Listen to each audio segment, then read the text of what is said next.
নমস্কাৰ। আমেৰিকাৰ এটা কোম্পানী বন্ধ হ'ব।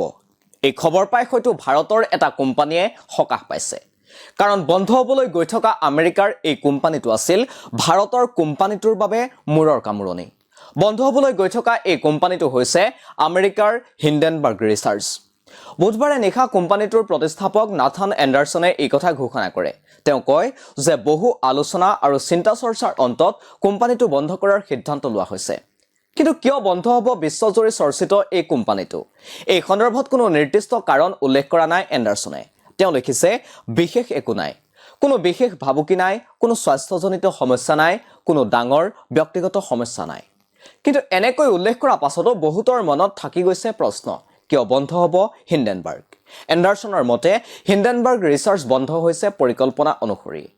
অনুসন্ধানমূলক প্ৰতিবেদনসমূহ সম্পূৰ্ণ কৰাৰ পাছত প্ৰকল্পটো বন্ধ কৰাৰ পৰিকল্পনা কৰি ৰাখিছিল কোম্পানীটোৱে। এই হিণ্ডেনবাৰ্গ ৰিচাৰ্চৰ ফলতেই পোহৰলৈ আহিছিল বিশ্বৰ বিভিন্ন কোম্পানীৰ অনিয়ম কেলেংকাৰী। 2016 চনত কোম্পানীটোৱে আমেৰিকাৰ আৰ.ডি. লিগেলছ, 2017 চনত আমেৰিকাৰ পাৰ্চিং গোল্ড, অফকো হেল্থ, ৰিয়ট ব্লকচেইন, 2018 চনত কানাডাৰ এফ্ৰিয়া, 2019 চনত আমেৰিকাৰ ব্লুম এনাৰ্জি, 2020 চনত পুনৰ আমেৰিকাৰ এইচ.এফ. ফুডছ আৰু নিকোলা, 2022 চনত টুইটাৰ আৰু 2023 চনত ভাৰতৰ আদানী গ্ৰুপৰ ওপৰত বিস্তৃত অনুসন্ধানমূলক প্ৰতিবেদন যুগুত কৰি এই কোম্পানীবোৰত চলি থকা দুৰ্নীতি অনিয়মবোৰ পোহৰলৈ আনিছিল।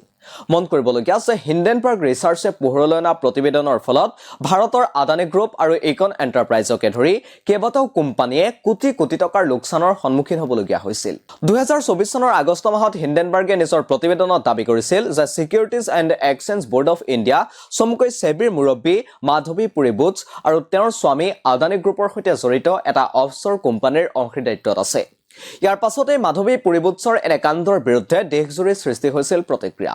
এই প্ৰতিবেদনৰ পাছতেই সংসদৰ মজিয়াত বিৰোধীয়ে সৃষ্টি কৰিছিল অচলাৱস্থা, কিয়নো ছেবিৰ অধ্যক্ষৰ এই কাৰ্য আছিল নীতি বিৰুদ্ধ। ইয়াৰ উপৰিও 2024 চনৰ 12 ছেপ্টেম্বৰত হিণ্ডেনবাৰ্গ ৰিচাৰ্চে আদানী গ্ৰুপৰ বিৰুদ্ধে নতুন অভিযোগ উত্থাপন কৰে। হিণ্ডেনবাৰ্গে কয় যে আদানী গ্ৰুপৰ সৈতে জড়িত 6টা ছুইছ বেংক একাউণ্টৰ পৰা 31 কোটি ডলাৰতকৈ অধিক ভাৰতীয় মূল্যত অৰ্থাৎ প্ৰায় 2602 কোটি টকা ছুইজাৰলেণ্ডৰ কৰ্তৃপক্ষই ফ্ৰিজ কৰি দিছে। ছুইজাৰলেণ্ডৰ সংবাদ মাধ্যম গথাম চিটিৰ এক বাতৰিৰ উদ্ধৃতি দি হিণ্ডেনবাৰ্গে এই অভিযোগ উত্থাপন কৰে। প্ৰতিবেদনত কোৱা হৈছে যে ধন সৰবৰাহ আৰু ছিকিউৰিটিজ জালিয়াতিৰ তদন্তৰ অংশ হিচাপে ছুইজাৰলেণ্ড কৰ্তৃপক্ষই এই ধন জব্দ কৰিছে।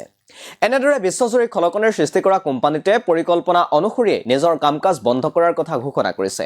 পৰৱৰ্তী সময়ত এই হিণ্ডেনবাৰ্গৰ দৰে কোনো কোম্পানীয়ে এনে দুৰ্নীতি অনিয়মৰ বিৰুদ্ধে অনুসন্ধান কৰি স্বচ্ছতা প্ৰকাশ কৰাৰ সাহস কৰিব পাৰে নে নোৱাৰে সেয়া হ'ব লক্ষণীয়। আপোনালোকে চাই আছিল দি ক্ৰছ কাৰেণ্ট আৰু ইয়াৰ লগে লগে ষ্টুডিঅ'ৰ মজিয়াৰ পৰা মই অৰিন্দম বুঢ়াগোহাঁই বিদায় লৈছোঁ। ধন্যবাদ।